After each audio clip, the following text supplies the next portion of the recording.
Welcome everyone, this is Michael Ricardo, and I just want to speak about balance because it's a deep subject. When you're balancing your life, are you looking at, you know, your health? What can you do to eat better? Are you looking at your wealth? What can you do as far as habits? What habits can you change up? And where can you go? Who can you speak to? Who are you connected with in order for growth as far as in your wealth? Balancing things is not the easiest task, but it can be done. When you start to write down who you can speak to when it comes to getting connected to the right people to get certain things out of the way, you write those things down and then you have all these different ideas that start coming up. And you say, you know what? I'm connected to this person. I'm going to speak to this person and I'm going to see if there's a way that I could make this happen. That way, I will get this started. Financially, I'll have a balance with my wealth and my health. If I speak to this person and I utilize this person to help me get from point A to point B as far as where I want to go. And then in health, who can I speak to who's doing really, really good health-wise, who can give me some advice of what I can do to change up this or change up that? And be open to receive whatever it is that you can do to change up whatever habits you may have. So then that way you can balance your health as well. So now you got two different things that you can balance up as far as for, your lifestyle. And then you can also speak about, you know, um, who to get in contact with for just miscellaneous things. You may want to go about learning this type of activity or learning this type of thing. It's very, very powerful when you're able to balance your life by activities, recreation, balance your life by who to speak to for health, balance your life by finances, and just going to other people.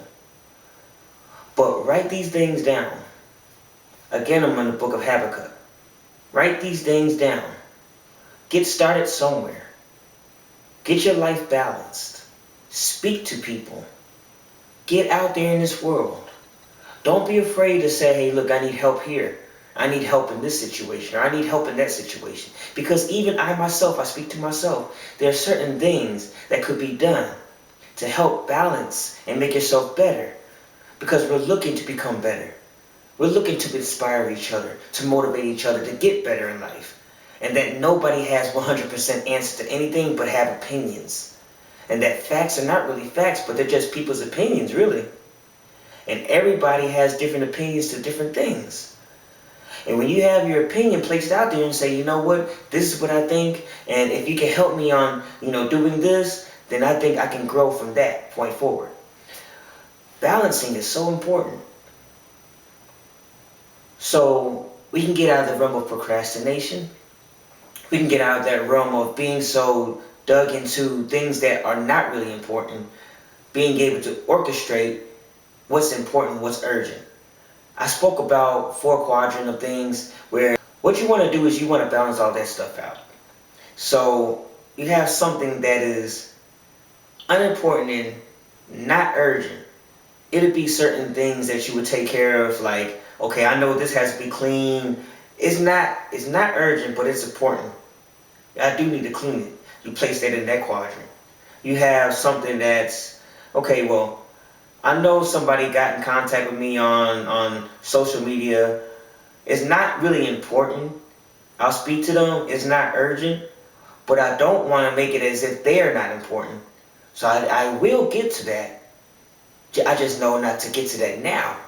I know that later on down the line when there's open time, I can get to that. That is something that is not important and is not urgent, but you will still get to that. Place that somewhere in mind and write it down and say, you know what? Let me get to all these people that have spoke to me so that way I can make sure I'm in contact with them. Not important, not urgent, but it will get done. You wrote that down. Things that are important but they're not urgent, they can get done sometime, just not yet. cleaning things, kind of orchestrating some things here and there. It's important. It's not urgent. If you got other things that are overriding that time that you need to get them out of the way, don't let something important get in the way of something that's urgent.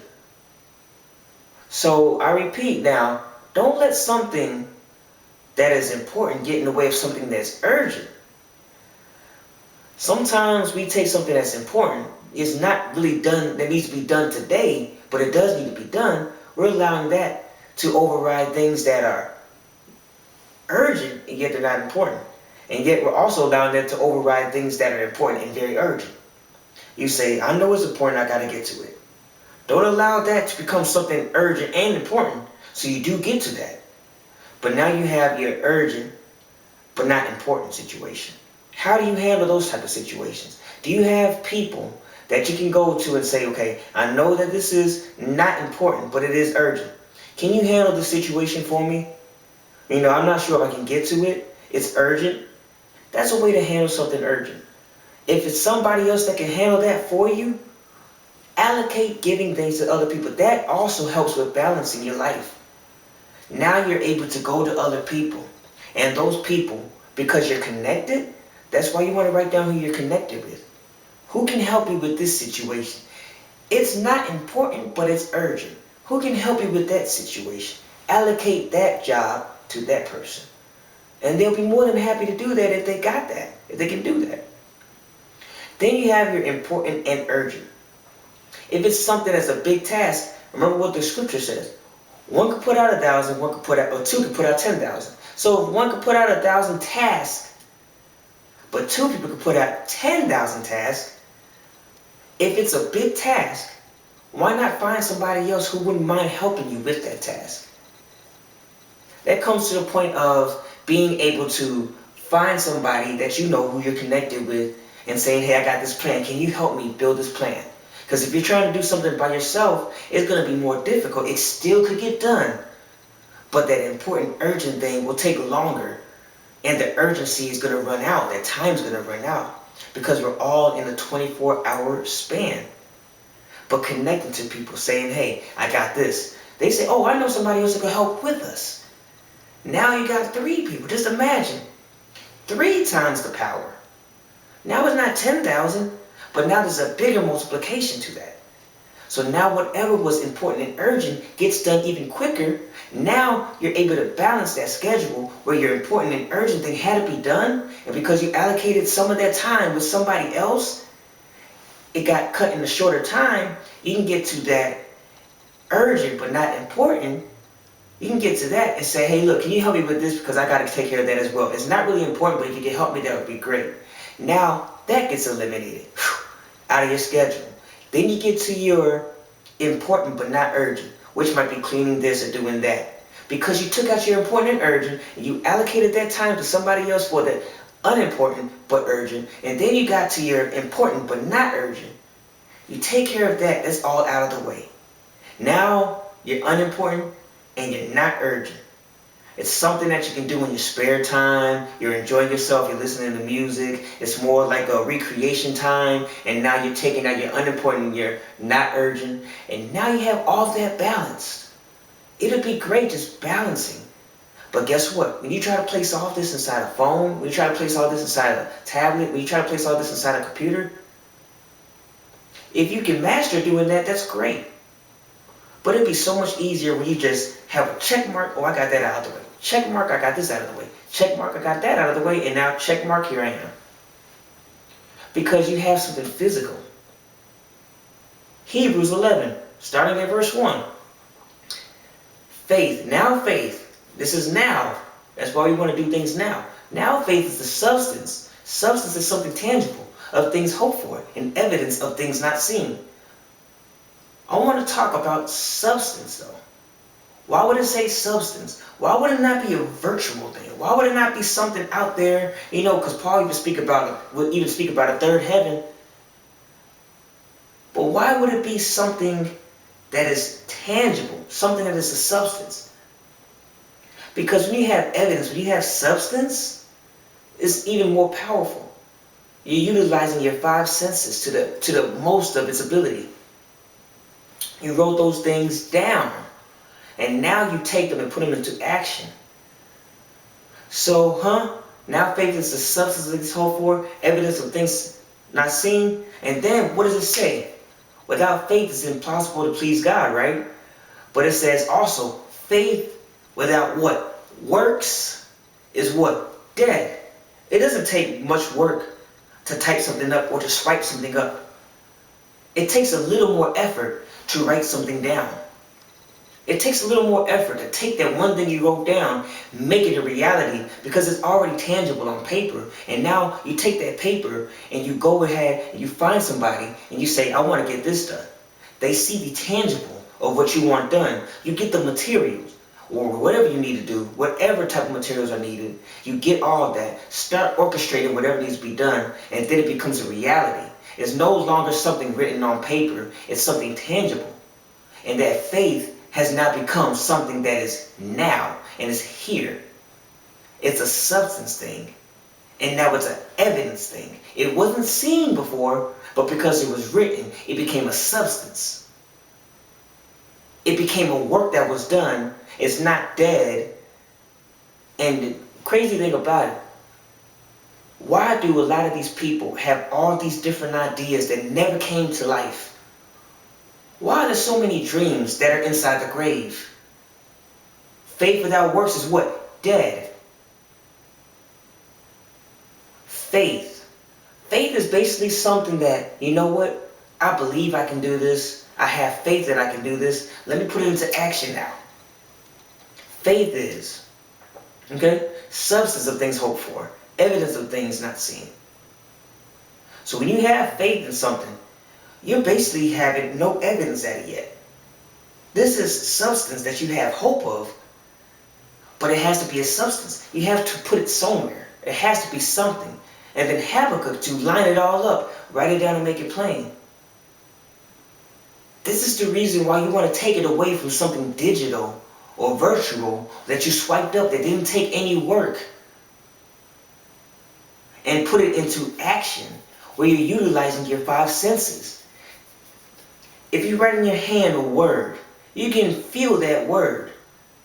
Now when you have your tip of your fingers writing on a paper, you can feel what words you are writing. It becomes a substance. You take that substance, and then afterward, that substance becomes reality because you took that reality from a paper and you took it and gave it to somebody to use with you. But you got the materials, and guess what? Because it's your idea, because you already spoke it out to existence, and you also brought it to everybody's attention. But it came from you, and people know it's you. You can't just speak things without having it written down. Otherwise, it'd be an idea that's just out there in the wind, and somebody could take that idea and actually put it in physical form, and it'd be their idea stolen from you. But they were the ones that created it. That's why you want to write it down. Don't type it up. Don't swipe it up. Write it up. Seriously. It's so great when you can make something that was once a faith thing. It was no seen evidence of it. It was just a dot. And then that dot was put on paper. And then that paper became a physical material. And then that material was given to many people. And many people rejoiced at the fact that you even thought about it. So do that. And know that. And believe that and see that it can happen. But you have to start somewhere. In order for you to balance things, in order for you to have a balanced lifestyle, write down what needs to be done. Write down the names of the people. Go to those people. Write down who they're connected to. Because everybody's connected to somebody who's connected to somebody who's connected to the person who can get you to your destination. That way, financially, you'll be great. Health-wise, you'll be great. Dreams and goals and aspirations, those will be great. And it's all because you wrote it down. And now you made it a reality. And all it took was just to write it down. And make it plain and simple. Plain and simple. Doesn't take much. I would love to keep on going deeper and deeper into the subject, but just meditate on these words. Know that God loves you. And also, know that I love you. You all take care, and God bless.